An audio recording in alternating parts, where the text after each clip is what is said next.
An explosion in Eugene. A food cart pod destroyed. What investigators suspect caused it.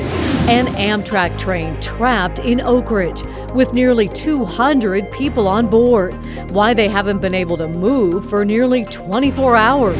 Plus, a Portland climber hopes to take his talents to the world stage.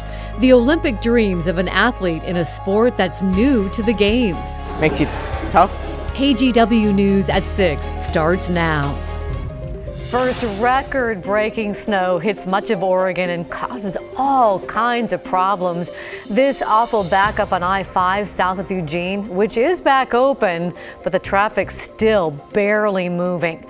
And an Amtrak train in the Cascades gets trapped by a downed tree, stranding the nearly 200 people on board for a full day. Thank you for joining us. I'm Laurel Porter. And I'm Chris Willis in for Dan tonight. Let's get started with that trapped train. KGW's Lindsay Nadrich spoke to one of the passengers who's been stuck on that train in the mountain town of Oak Ridge. And Lindsay, she's been waiting 24 hours to start moving again. Yeah, well, the woman I spoke with got on the train at Albany and is trying to get to Klamath Falls. She's been on the train since 4 o'clock yesterday and can't believe she's still stuck. No options. Like, we are out in the middle of woods. I think this is probably 1 in a million chance. The snow just hit too hard. Well, snow is to blame for the stuck Amtrak train. Rebecca Dodson, who you just heard from, told me the train came to a sudden stop at 6 o'clock yesterday evening and hasn't moved since. When it stopped, she says the conductor made an announcement saying they had damage from some low-hanging tree limbs because of the sudden snowstorm and needed to fix it. Amtrak says things got worse from there. They found numerous trees blocking the tracks. According to Rebecca, passengers were told more than 100 trees had to be cleared from 9 miles of track. As you can imagine, passengers are frustrated, and so far there's no word on when they'll be able to get off the train. It would be nice if we knew we were going somewhere at some point, but right now it's just, we could be here for an hour, 2 days. We don't even know. Well, there is food on the train, so Rebecca says they're doing okay for now. They're just ready for this to be over. We'll continue to check in with her and let you know when they're finally able to get off the train. Back to you. We hope for Rebecca and everybody else on that train they get moving soon. Thank you, Lindsay. Highway 20, one of the major highways connecting to Central Oregon, is about to reopen 18 hours after a series of avalanches covered the roadway. KGW's Pat Norris is live now at the roadblock, right where Highway 20 and Highway 22 come together. Pat joins us live now. Pat, quite a mess up there. It really is and has been all day, Chris. You can see folks are lined up in the queue waiting for any moment now when the state police are going to lead them up through Highway 20. There have been two main things, I'm told, that have really stretched this out. One is in the avalanche area as the snow was coming down and they were cleaning it up. More was coming down. And the other was just in front of the avalanche area. There was a real snarl of semis, as many as a dozen that were jackknifed, I'm told. It all added up to a real mess. Nearly 3 feet of snowfall on Highway 20 brought out the ODOT trucks and the highway closed signs overnight. They stayed in place today, frustrating drivers who put up with icy roads just to reach this place near the junction with Highway 22 and then sit.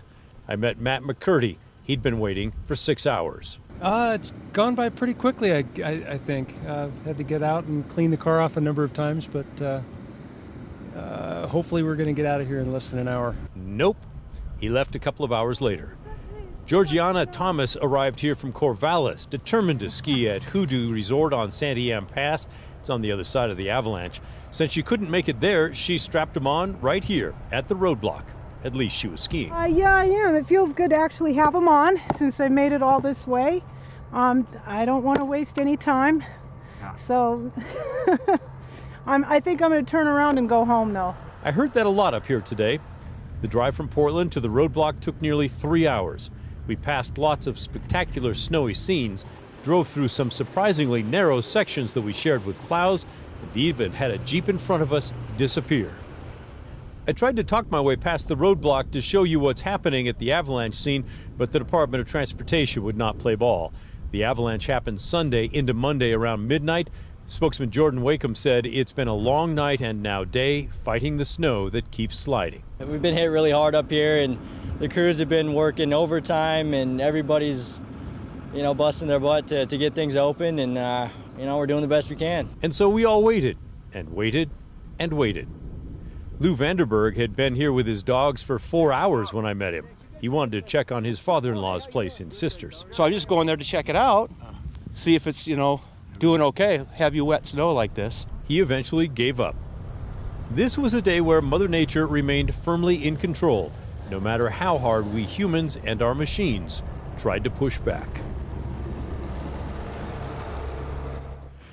It is cold and beautiful up here near the summit of Santiam Pass. We're a few miles down from that, but a lot of folks are going to be happy when this opens again. About 5,000 vehicles a day use this, so it is not a small connection. It's a major one. Back to you.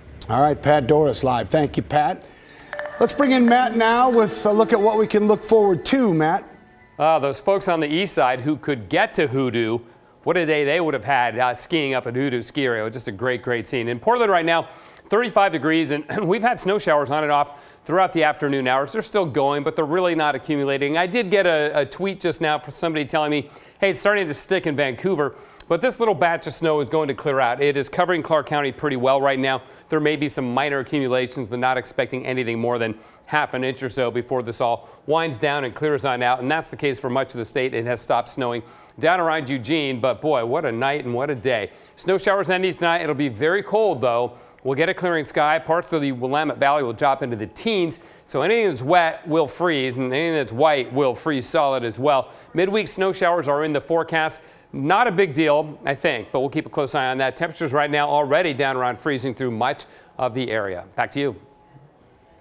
Matt, thanks. That video coming in from around the state of this snowstorm is impressive. Take a look.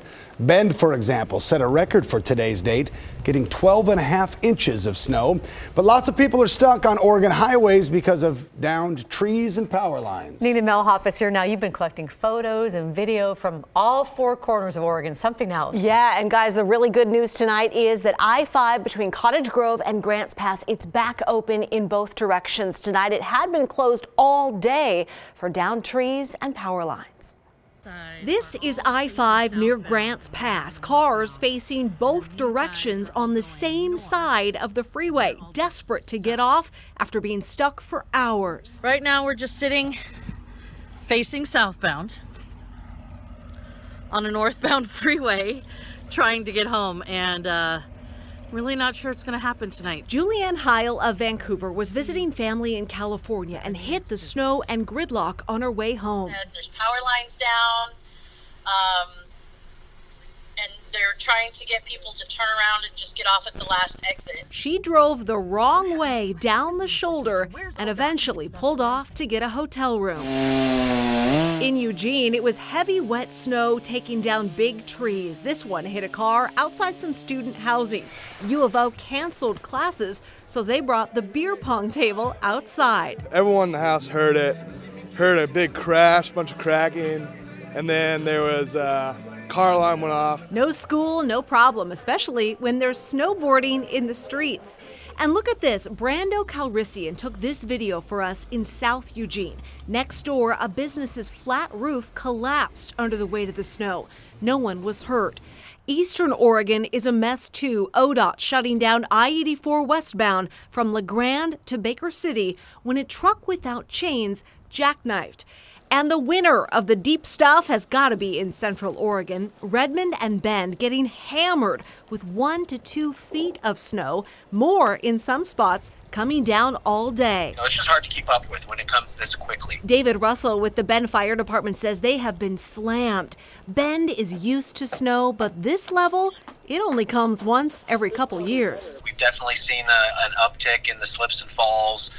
Some, people that shovel their driveway or whatever and maybe have some exertion problems, chest pains and that sort of thing. We've been up to Mount Bachelor already today, and then just, a lot of little motor vehicle accidents, cars sliding in off the road. If you are headed anywhere, look at tripcheck.com. The McKenzie Highway from Eugene to Bend, it's shut down in spots. So is Highway 58. There are lots of trees down everywhere. So just be careful when you're out there on the road. Those pictures are something Unbelievable. else. Wow. Thank you, Nina. Let's go to KGW's Morgan Romero now. She's live in downtown Portland. And first, Morgan, welcome to the KGW News team. We are so glad you're here. And you got to see what happens when we get snow around here. And the West Hills were a big mess this morning. Yeah, they were. But right now it's looking a lot better. However, earlier, snowy and icy conditions, they made for a messy morning commute.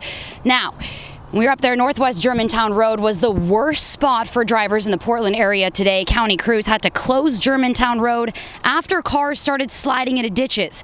Several even rolled over. Video sent us by viewers shows 3 cars off the road and a long stretch of Kaiser Road, even more cars in ditches. We saw other drivers putting chains on their cars, but only after getting stuck on the snow and ice.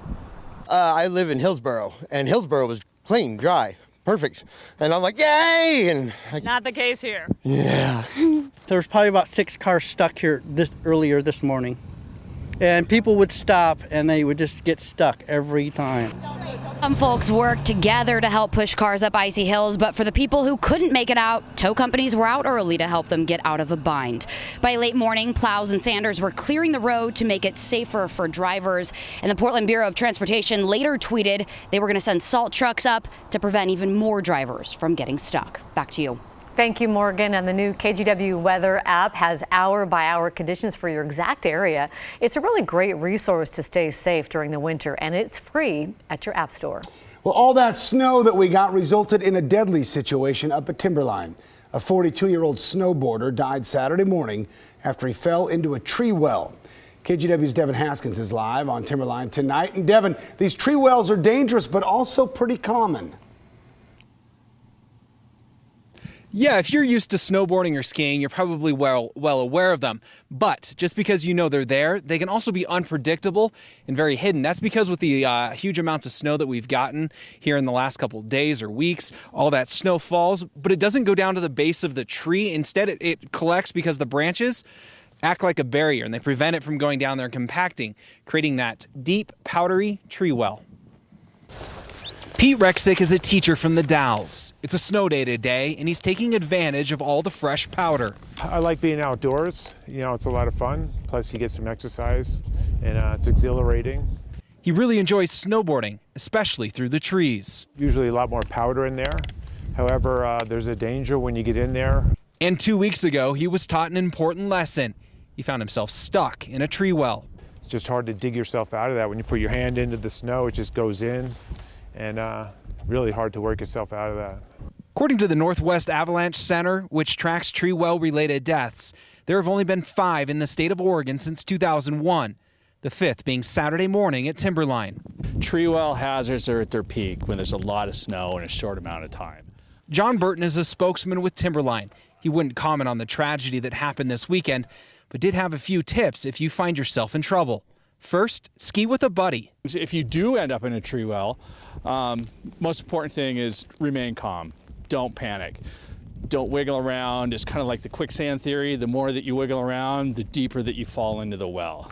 Clear a space for your head to breathe and try to use branches to help pull yourself out. Yeah, I mean, kind of think about the perimeter of the tree as sort of the, your buffer zone, if you will. So, you definitely don't want to get too close, to the actual trees themselves. Rexick knows a thing or two about that perimeter all too well. And after hearing of the death, he says he's aware of what's around him even more today. Surprised, and it opened my eyes a lot about the danger of it. I've definitely been thinking a lot about tree wells today as I'm out there and haven't been taking as many risks because of that. Now, according to that Northwest Avalanche Center, there have been 4 tree well related deaths in just the past week. That includes Oregon, California, and Washington combined. Back to you. Oh, with all this new snow, be so careful up there. Thank you, Devin Haskins, live at Timberline for us. He climbed his way to the top in Portland. Now he wants to take on the world. The Olympic dreams of a local rock climber. Plus, he's worked on engines his whole life, but a pair of health scares put him on a different track in a different kind of vehicle. Stay there.